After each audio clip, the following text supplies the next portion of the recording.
வணக்கம், welcome back to my channel innovative ingredients.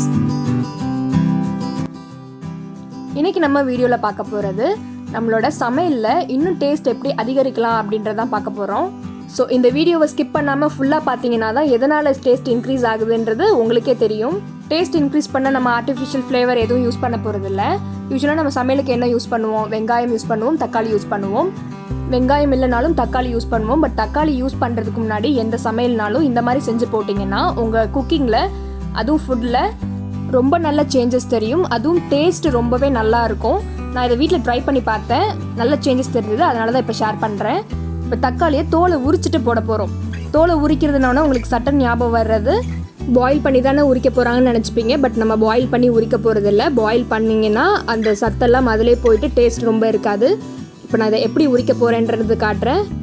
இதனால் நான் தோல் உரிச்சிட்டு போடணும் அப்படின்னு சொல்கிறேன்னா, இப்போ எந்த ஒரு பழங்கள் காய்கறிகள் எடுத்துட்டிங்கனாலும் தோலோடு போடுறதுக்கும் தோல் இல்லாமல் போடுறதுக்கும் டிஃப்ரென்ஸ் தெரியும். அதே மாதிரி பழங்கள் எடுத்துக்கிட்டிங்கன்னா, சப்போஸ் ஒரு மாம்பழமே எடுத்துக்கலாமே, அதில் தோலோடு சாப்பிட்றதுக்கும் தோல் இல்லாமல் சாப்பிட்றதுக்கும் ஒரு டேஸ்ட் உங்களுக்கு தெரியும். தோல் இல்லாமல் நல்லா டேஸ்ட்டாகவும் இருக்கும்.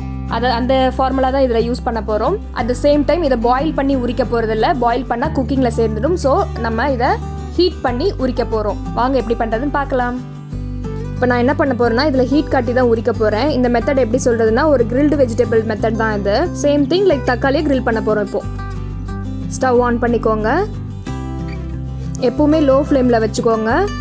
ஹை ஃப்ளேமில் வச்சிங்கன்னா தக்காளி சாஃப்டாக இருக்குது, ஸோ கருகிடும். லோ ஃப்ளேமில் வச்சு தக்காளியை ஹீட் பண்ண போகிறேன்.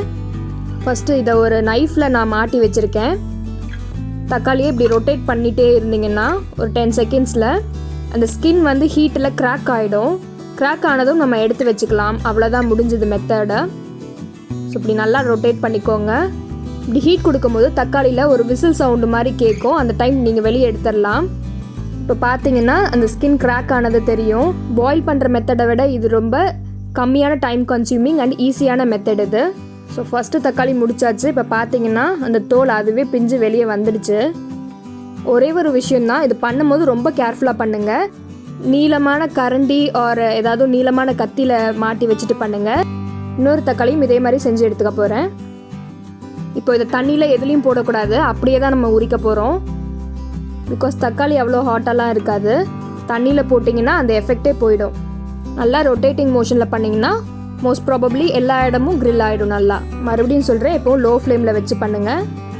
இதை நம்ம அப்படியே வச்சுட்டு உரிக்க போகிறோம், தண்ணியில் போட வேண்டாம். இப்போ பார்த்தீங்கன்னா இந்த ஸ்கின் கிராக் ஆனது நல்லாவே தெரியும் உங்களுக்கு. இது ஜஸ்ட் இப்படி பீல் பண்ணால் போதும், ஸ்கின் வெளியே வந்துடும். எதுக்காக இந்த மெத்தட் நான் பண்ண சொல்கிறேன், பாயிலிங் இல்லாமல் எதுக்கு இதை பண்ண சொல்கிறேன் அப்படின்னா, ஒரு கார்ன் எடுத்துக்கிட்டிங்கன்னா பாயில் பண்ணி சாப்பிட்றதுக்கும் கிரில்டு கார்ன் சாப்பிட்றதுக்கும் டேஸ்ட் நல்லாவே இருக்கும், நல்ல டிஃப்ரென்ஸும் இருக்கும். அந்த மெத்தட் தான் இதில் ஃபாலோ பண்ணுறோம். ஃபஸ்ட்டு மெத்தட் வந்து தோலை உரிக்கிறது தான் ஃபஸ்ட்டு. அதை நம்ம கிரில் பண்ணி உரிக்கிறோம். இந்த 2 ஃபார்முலா தான் இதில் யூஸ் பண்ணுறோம். பட் என்ன கிரில் வந்து நம்ம ஸ்டவ்வில் பண்ணுறோம், அவ்வளோதான் வித்தியாசம். ஸோ எந்த சமையல்னாலும் இந்த மாதிரி கிரில் பண்ணிவிட்டு தோலை உரிச்சிட்டு போட்டிங்கன்னா கண்டிப்பாக டேஸ்ட் டிஃப்ரென்ஸ் நல்லாவே தெரியும், டேஸ்ட்டாக இருக்கும். ஒரு ஆர்கானிக் தக்காளி யூஸ் பண்ண ஃபீல் கிடச்சிது எனக்கு. நான் பர்சனலாக அப்படி தான் ஃபீல் பண்ணேன். நீங்கள் இதே மாதிரி ட்ரை பண்ணிவிட்டு உங்களுக்கு எப்படி இருந்ததுன்னு கமெண்ட் செக்ஷனில் சொல்லுங்கள்.